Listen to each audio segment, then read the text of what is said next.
Paix sur vous. Bienvenue dans cette nouvelle vidéo FAQ. Je vais répondre à plusieurs questions que vous m'avez posées sous les vidéos. Je prends le temps de répondre à chaque question de manière individuelle, mais je voulais également pouvoir faire une vidéo et vous partager à tous le contenu des réponses, parce que je pense que vous n'allez pas chacun aller regarder les réponses que j'apporte à tous les commentaires que je reçois et je vous remercie. Continuez à mettre des commentaires, continuez à mettre des cœurs, des j'aime, parce que ça nous pousse à continuer, ça nous motive et ça, c'est super important pour moi et pour l'ensemble de mon équipe qui travaille régulièrement d'arrache-pied pour vous donner du contenu de qualité.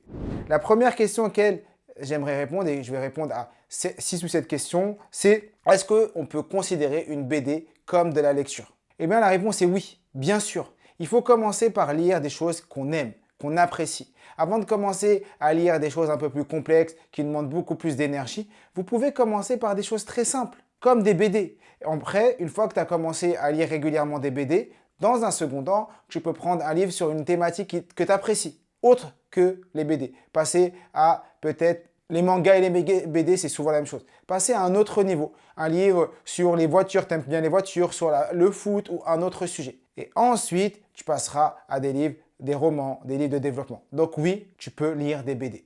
Et ça, c'est important de l'avoir en tête. Quand des parents se plaignent de voir leurs enfants lire des BD ou des mangas, eh ben, c'est déjà bien. Vaut mieux lire des BD et des mangas que de rien lire du tout. Et ensuite, au fur et à mesure, lui donner d'autres sujets de lecture, toujours des sujets que l'enfant apprécie. La deuxième question que je reçois, c'est une personne qui a du mal à dormir et qui se réveille régulièrement vers 5h30 et qui dort entre 6 et 6h30 par nuit. Et ça lui pose problème. Alors, je vais répondre à cette personne, mais je répondrai à tout le monde.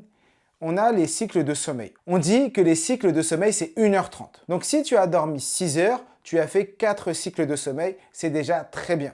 Maintenant, il est conseillé de dormir entre 7h30 et 9h. C'est l'idéal, 7h30, 9h.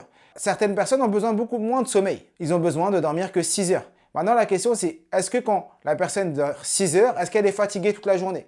Personnellement, si je pouvais dormir 6 heures et ne pas être fatigué, je serais heureux. Ça veut dire que je pourrais passer plus de temps à faire des choses que j'aime. Aujourd'hui, moi, j'ai besoin de 7h30 de sommeil et des fois un peu plus. Et ça ne me pose pas de problème. Donc, que ce soit 7h30 ou 9h ou que ce soit 6 heures, après, tu t'adaptes. Donc, aller se battre pour essayer de dormir plus si tu dors que 6 heures et que tu n'es pas fatigué toute la journée, ce n'est pas nécessaire. Maintenant, si tu ressens des problèmes, que tu es fatigué, fais de la cohérence cardiaque. La cohérence cardiaque va t'aider à mieux dormir et va t'aider à te recentrer et à t'apaiser. Et donc à être moins stressé et donc pouvoir dormir. Une autre question, la personne me pose la question, c'est comment lire plusieurs phrases en même temps. Ça, c'est pour les lecteurs très poussés. Une fois que tu as acquis la lecture rapide, les bases de la lecture rapide, effectivement, tu peux essayer de lire 2-3 lignes en même temps. Comment tu fais? Si tu veux lire 2 lignes en même temps, il faut que tu mettes tes yeux au milieu de la ligne. Non pas sur la ligne du dessus, non pas sur la ligne du dessous, tu mets tes yeux au milieu et pour que tes yeux captent les 2 lignes en même temps. Après, il y a la méthode en S, donc tu passes ta main de cette manière. La méthode en S, là tu vas lire plusieurs lignes et c'est ton cerveau qui va aller capter des mots et picorer des mots à différents endroits de la page. Et donc, ton cerveau va reconstituer l'information. Là, ça c'est une ado, qui me dit « J'ai besoin de vos conseils, je passe le brevet, j'ai des difficultés en technologie et en histoire géo, comment je peux avoir des bonnes notes et quelle méthode, s'il vous plaît ?» Eh bien, les bonnes méthodes, c'est tout ce que j'enseigne aujourd'hui dans les vidéos que vous regardez gratuitement sur YouTube. Toutes ces vidéos, j'enseigne les techniques pour bien apprendre. C'est ce que j'enseigne dans l'Académie Mention Très Bien. Aujourd'hui, on a plus de 1100 élèves qui ont rejoint l'Académie Mention Très Bien. Une fierté pour nous d'avoir autant d'étudiants, de collégiens, de lycéens, de personnes à la fac. Donc, c'est ce qu'on enseigne, c'est ce que j'enseigne également dans mes formations, ma formation Connaissance Illimitée. N'hésitez pas à nous écrire en bas si vous avez des questions par rapport à ça. En plus, on est, grâce à notre partenaire éligible en CPF depuis quelques temps. Donc, écrivez-nous sous la vidéo, on vous donnera toutes les modalités pour nous rejoindre si ça vous intéresse.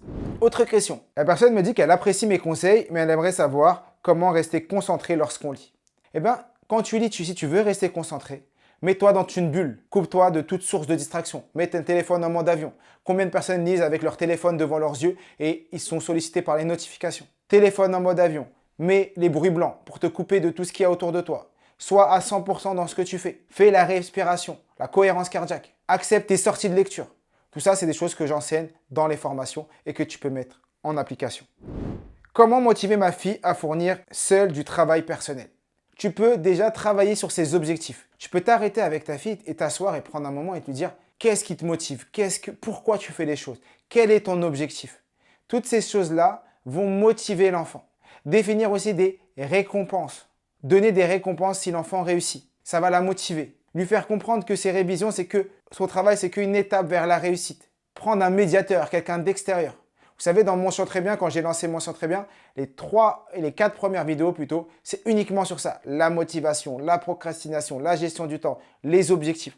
Avant même de rentrer dans les stratégies d'apprentissage. Parce que quand l'enfant et l'ado a capté ça, il est prêt à avancer et à se transformer.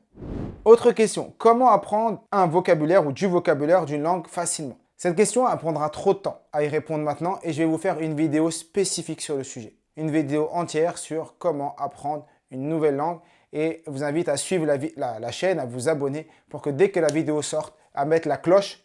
Comme ça, dès que la vidéo sorte, vous pouvez la regarder. Dites-moi sous cette vidéo si vous avez d'autres questions, si vous aimez bien ce format FAQ également et je prendrai le temps de vous refaire d'autres FAQ prochainement. Et comme je dis toujours, je suis tué. Nous sommes tous des illimités.